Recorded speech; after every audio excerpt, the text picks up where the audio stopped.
which commemorates 2001. So I'm in a ensemble of denim, which was the order of the day. All denim in all different shades people like to wear. Lots of rhinestones, that was also very popular. Lots of very bright pink glossy lip gloss. Caps like this were also very fashionable at the time. Other things that were fashionable, which I'm not wearing today because it is actually raining, is very skimpy little multicoloured boob tubes.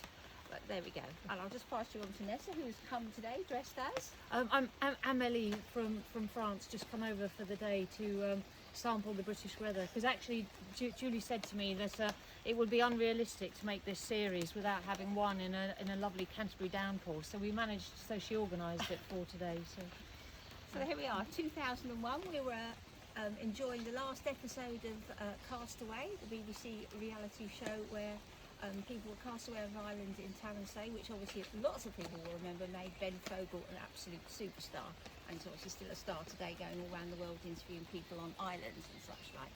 We were also watching London's Burning on the television and listening to music such as we were listening to Voulez-vous coucher avec moi from La Marmalade, or Lady Marmalade. Right, yeah. Apparently one of the singers said that she didn't know what the words meant. But I know what they mean, so I better not tell you. Anyway, and then we were also listening to Mary J. Blige, "It's a Family Affair." Oh, yes, Yeah. And my favourite one of the song of the era was Dido, "Here With Me." That's a very haunting. She's got a very unique voice, so that was one that I really remember from the time. And we were also thinking about Liverpool, my favourite football team. Had a very good year in 2001. They won the FA Cup beating Arsenal, and they won their first European Cup for 17 years, so I was very pleased about that. And some of you who are also interested in football will know that Sven-Göran Eriksson got the England job, which obviously turned into a disaster. But anyway, it was our first foreign manager for England was appointed in this year.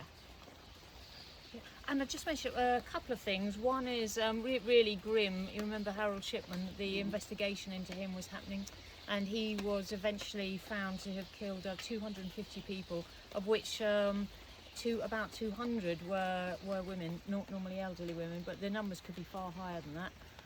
And the other thing is, my usual question to put Julie on the spot is, we had the Tony Blair government then, the landslide victory in that year, so the switch from the first to the second administration. But there was a cabinet of 23, so how many women were there in it? Well, knowing Tony Blair, let's say 4. Yeah, very good. There was 5. Oh, well, there are lots of good. So, 5, yeah.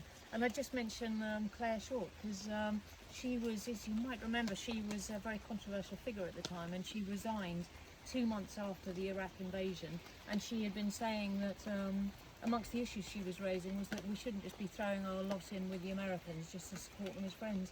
So if Tony Blair had actually listened to this woman in his cabinet, he would probably have been a lot more popular than he is today. She's now 75, and I presume living in Birmingham. Yes. So obviously we can't go without highlighting the most obvious worldwide event of 2001, which was 9/11, when bombers hit the Twin Towers in New York, which for our family was quite a seminal day, really, in lots of ways. I remember Richard ringing me up. I'd just arrived at home with the children from school. Put the television on, he said something terrible's happened in New York. And the previous year we'd actually been in New York in the Twin Towers celebrating our 10th wedding anniversary, so it was very pertinent for us. And the people we were actually sharing our house with, their son was in New York for a Michael Jackson concert, and for 3 days they couldn't get hold of him. So we were really watching all what was happening on the television.